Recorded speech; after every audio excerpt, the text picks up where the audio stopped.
BitTensor tal ou Near, vamos aí dar uma olhada na corrida de cripto e os projetos que estão trazendo a intersecção dessas duas tecnologias muito interessantes. E falando em dois projetos que eu acho pessoalmente muito interessantes, que estão trazendo soluções relacionadas com IA e construindo isso no ecossistema de cripto, na tecnologia blockchain, que é a tal e a Near.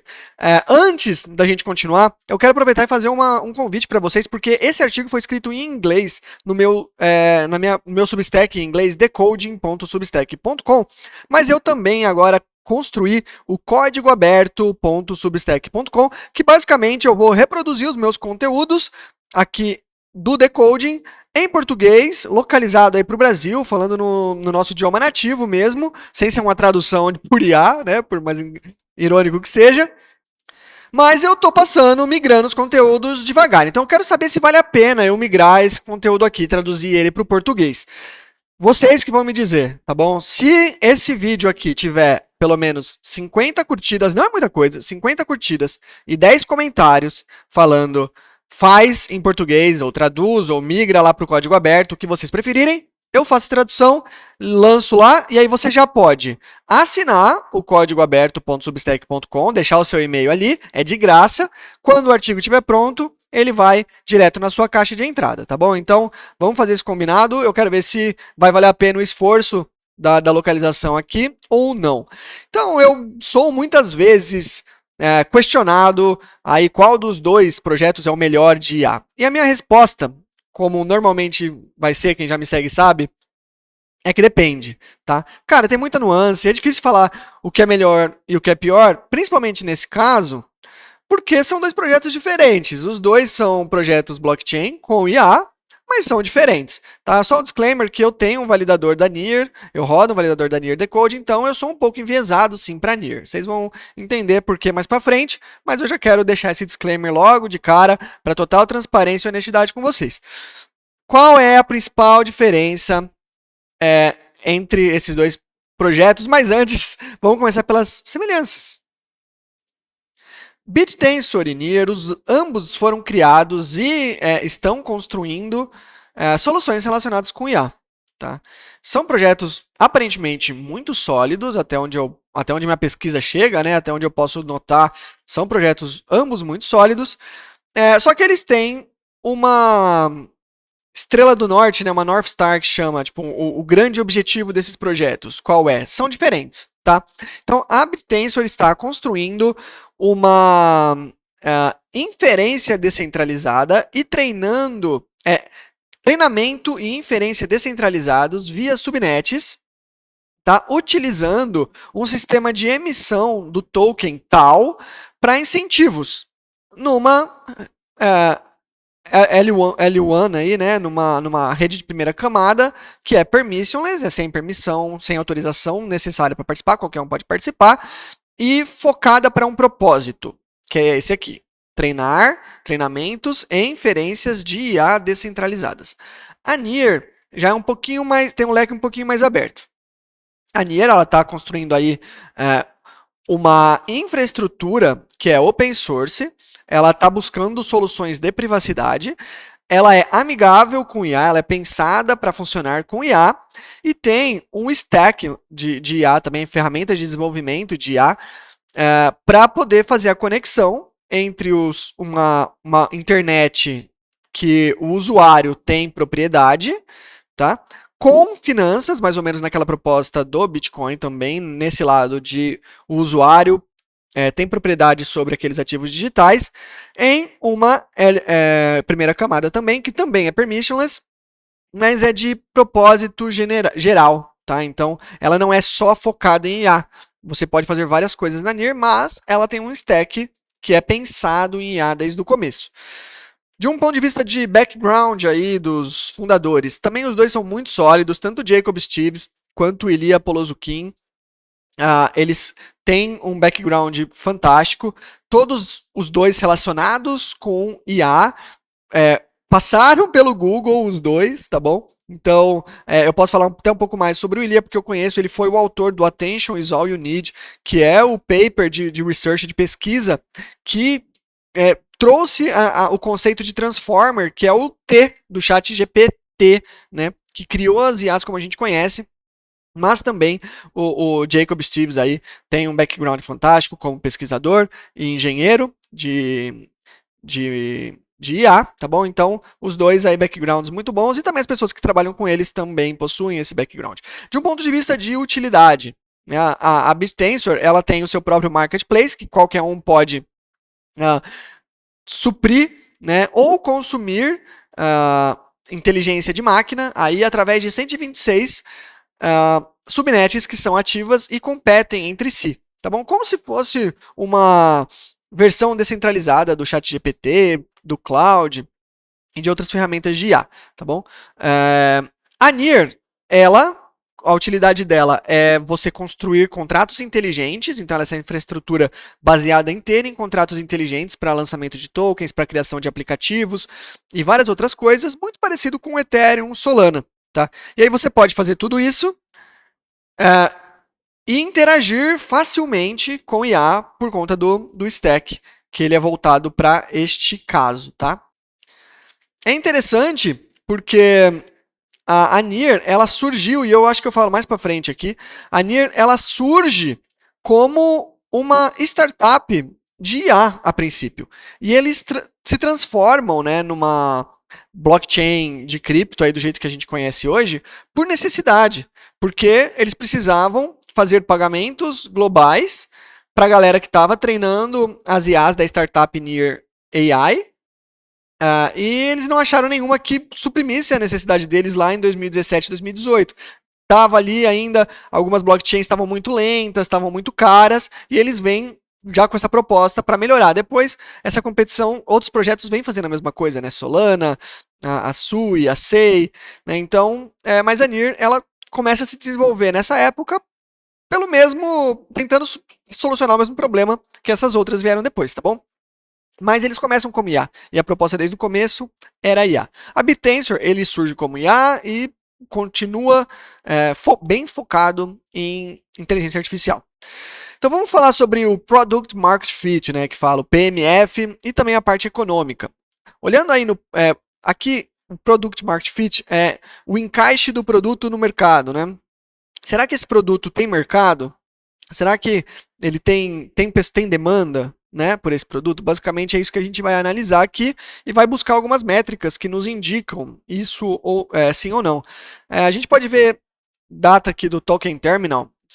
Eu sempre coloco minhas fontes em todas as imagens, vocês podem conferir. A NIR, ela é a segunda blockchain hoje com maior número de endereços ativos por mês, tá?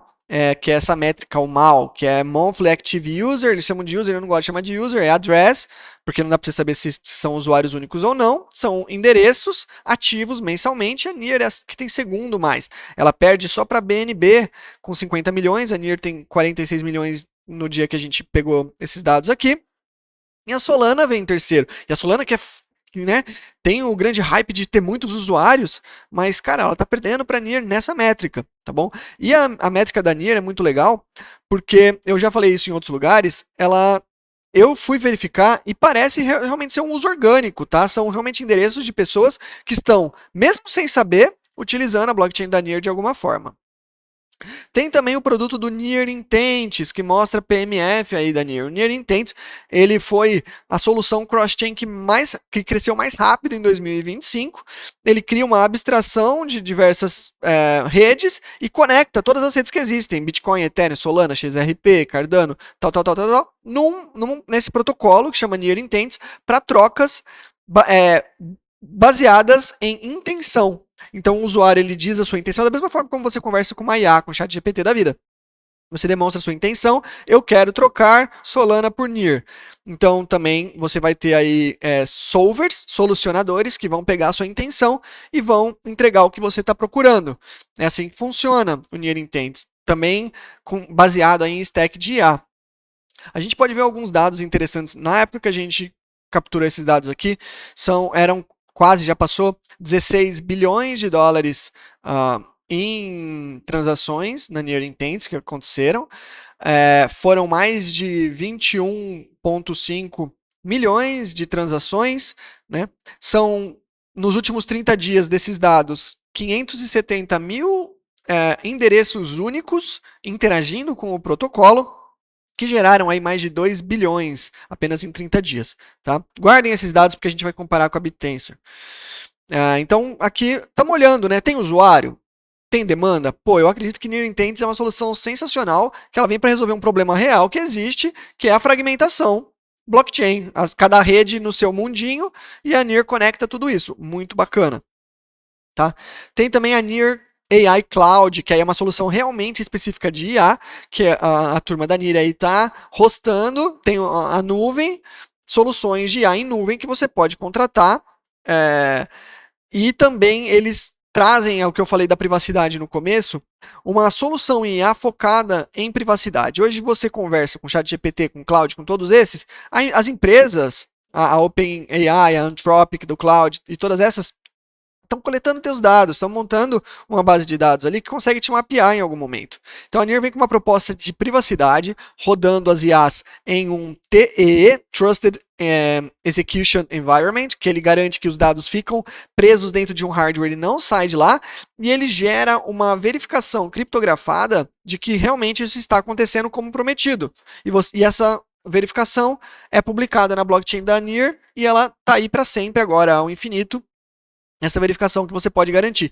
O Brave, que é o navegador que eu uso, inclusive, né, esse navegador aqui, ele está usando a solução Near AI Cloud, é um dos principais navegadores de privacidade hoje em dia, e ele tem a IA deles, que é o Leo, para você rodar o GLM5, que é hoje um dos modelos open source mais avançados, na minha opinião, que tem de IA, tipo, é o competidor do ChatGPT, só que open source, código aberto. Ele já está rodando em privacidade, no ambiente de privacidade. As suas conversas, ninguém tem acesso a elas. Só você. Elas ficam fechadas aí nesse TE e ele é tudo criptografado, é impossível quebrar, tá bom? Na verdade não é impossível, tá? TEs podem ser atacados, mas é muito difícil e o Daniel até hoje não teve nenhum evento de ataque, tá? Mas eu acredito, né? A NIR tem soluções muito elegantes para problemas reais, ela tem taxas baixíssimas, 0,002 dólares de taxas, é uma das finalidades hoje mais rápidas, não é a velocidade de bloco, a Solana tem uma velocidade de bloco muito rápida, mas a Solana demora, por exemplo, 12 segundos para atingir finalidade, para o bloco, para a transação realmente ser irreversível. A NIR atinge isso em 1,2 segundos. Né? Então, muito bacana, eu gosto muito da NIR, como vocês sabem, eu rodo um validador, porque eu gosto muito do projeto, e essa aqui é toda uma parte da justificativa porque, tanto no decoding quanto no código aberto, existem mais, e eu vou publicar mais artigos também defendendo, né, porque eu gosto tanto da NIR, porque é um projeto que eu acho muito bacana. Vamos lá para BitTensor. BitTensor PMF, eu acho muito legal o que eles querem solucionar, que é você criar inferências e treinamentos descentralizados, um chat GPT descentralizado. Aí para mim é melhor ainda que o open source do GLM5 que eu uso, por exemplo. Seria muito melhor se ele funcionasse legal. Eu ainda acho que tem muitas melhorias que precisam ser feitas para ele realmente ser útil para mim, mas esse é outro assunto. Mas é isso, o PMF da BitTensor ele acaba sendo um pouco mais nebuloso pelos dados que a gente tem. Então a gente pode ver, por exemplo, a subnet, a principal, aqui na verdade são 500 mil total accounts na BitTensor. Né? Então, o que só o Near Intents faz em um mês, 570 mil, a BitTensor tem aí total, né, de usuários. A gente tem dados do talstats.com e eu fiz esse vidinho aqui mostrando, né, todas as subnets. Está um pouco embaçado enquanto ele está renderizando, mas só para vocês terem uma noção de quantas subnets tem. Né? Subnets é como se fossem pequenas redes interligadas a BitTensor, cada uma solucionando um problema diferente. E aqui o número de contas, né, na BitTensor que eu falei, esses 520 mil, aquele gráfico mostra o crescimento. O problema é que, eu já tenho ele aberto aqui, o problema é que, de acordo com a Pine Analytics, e eu vou mostrar o reporte aqui para vocês, é esse aqui, muito legal, vale muito a pena ler, tá? Apenas 10 subnets, 10 dessas 126 redes, controlam mais de 56% da emissão de tal. E o uso que elas estão dando, o valor que elas estão trazendo para a rede, é mais ou menos medido na emissão de tal, porque são os incentivos. Se não for o valor, é o custo. Então, o valor deveria acompanhar, teoricamente, porque é o custo para os holders, os investidores de tal. Tá bom? Cada emissão dilui o supply, então é um custo indireto, sim, manter essas subnets funcionando para os holders de tal, tá bom? Então aí a gente precisa entender se está trazendo esse valor proporcional, sim ou não. A Pine Analytics diz que não, argumenta que não, né? E, como eu falei, vale muito a pena ler, é um grande artigo que eles fizeram, e explica melhor do que eu. Aqui eu faço um breve resumo nesse meu, aqui vocês podem ler o resumo se vocês quiserem. Basicamente, ele está falando sobre as chutes, que é a subnet líder hoje. Ela tem aí 14%, só uma subnet, 14% das emissões de tal. E o que a equipe diz ter de usuários são 400 mil usuários, tá bom?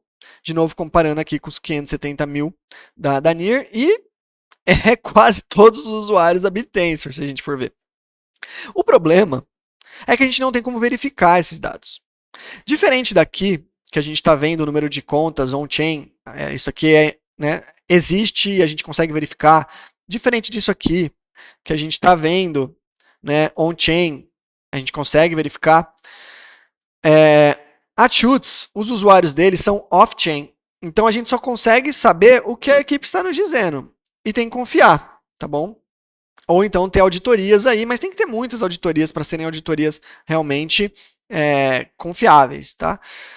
Mas aqui eu explico o que a Chutes faz, eu não vou entrar em detalhes porque eu quero mostrar mais essa questão dos dados mesmo, tá bom? A gente tem outras subnets, a Targon e a Templar, por exemplo, que são as próximas líderes, mas aí o número de usuários e emissão já vai diminuindo significativamente. De qualquer forma, significa que a BitTensor é ruim por causa disso? Não. Na minha opinião, e eu concluo no final, mas vou adiantar para vocês aqui no vídeo, a BitTensor é um projeto que está amadurecendo ainda. A NIR é um projeto já um pouquinho mais maduro, mas que também está amadurecendo, né? E a BitTensor está alguns passos atrás em amadurecimento, na minha opinião. Então, existem muitas melhorias ainda que precisam ser feitas a nível de protocolo, e eles vão continuar trabalhando para trazer mais usuários e para realmente melhorar a forma como eles solucionam esses problemas para ser mais atrativo para o mercado. Da forma como está hoje, é um projeto ainda em fases super iniciais. Não significa que o projeto é ruim ou que ele não tem futuro. Significa que neste momento, eu acho que ele ainda tem muito que melhorar. E aí, se a gente vai comparar, por exemplo, com o preço da tal, eu diria, né, que na quantidade que a gente está hoje, se a gente for ver, quando eu escrevi o artigo, estava um preço de $300 por token da tal. Mais de 3 bilhões de dólares em market cap, mais de 6 bilhões em o valor diluído total. Cara, para mim, como investidor, a tal parece super comprada. Parece um pouquinho mais cara do que ela deveria estar quando a gente olha para os dados de uso dela. Tá?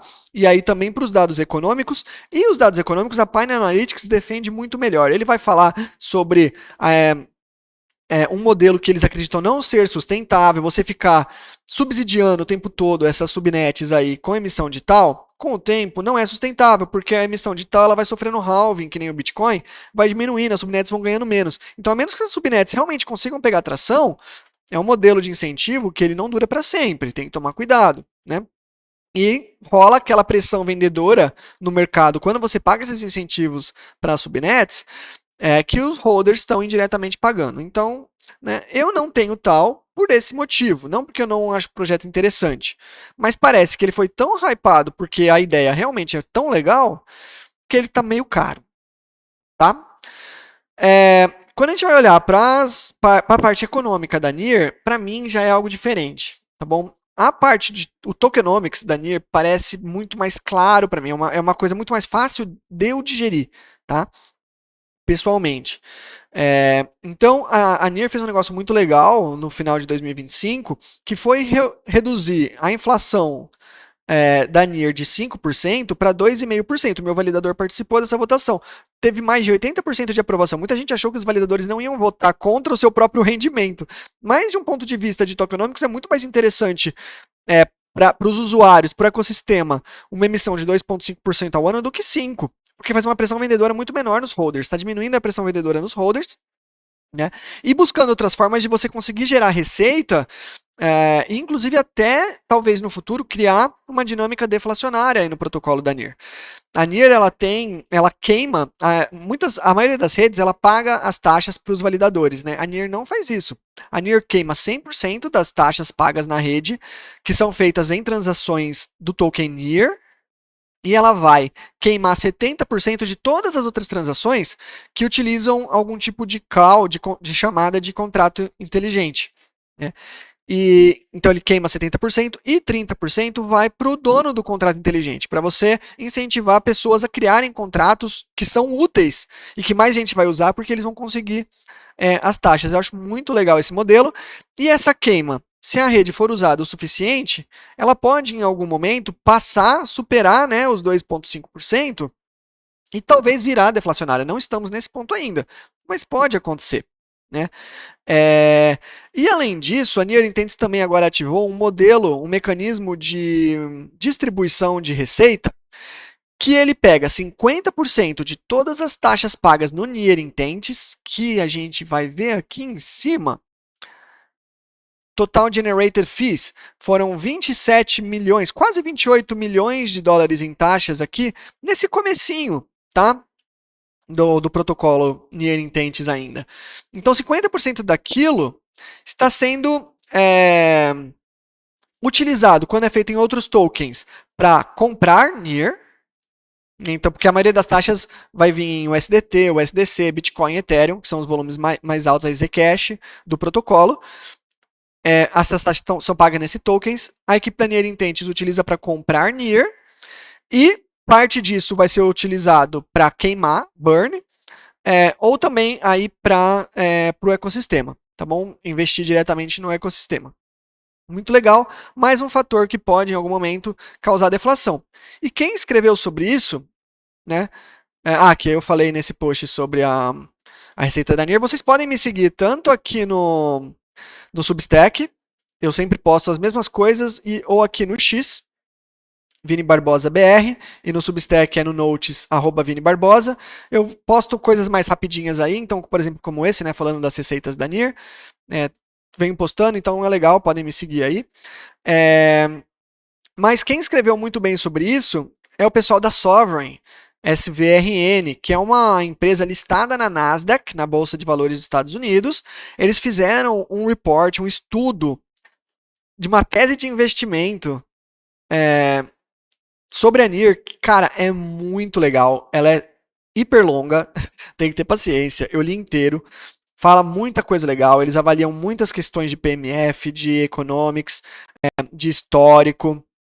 Vale a pena ler aqui, svrn.net/research/near-protocol.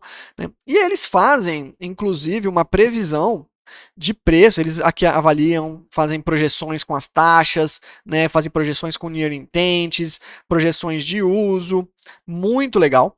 E eles fazem um cenário estimado de preço de NIR com base nisso. Né? Hoje a NIR está em torno aí de 1,3 dólares, mais ou menos, né? Eles acham que até final de 2026, num caso bear negativo, aí pessimista, entre 2 a 5 dólares, a NIR vai estar precificada. Num caso base, entre 6 e 10 dólares. E num caso bull, entre 12 e 18 dólares. Olhando aí o mecanismo de revenue sharing e outras coisas que estão fazendo a NIR crescer. Então, a Sovereign, e eu concordo com eles, diferente da Tal, que eu acho que ela está super comprada, a NIR parece estar super vendida. Ela parece estar barato. Na minha opinião, não é recomendação de investimento. O que eu vejo, a Sovereign concorda comigo, né? E por isso que eu estou posicionado em NIR também. Tá? Então, é isso o artigo que eu tinha para hoje. Espero que vocês tenham gostado.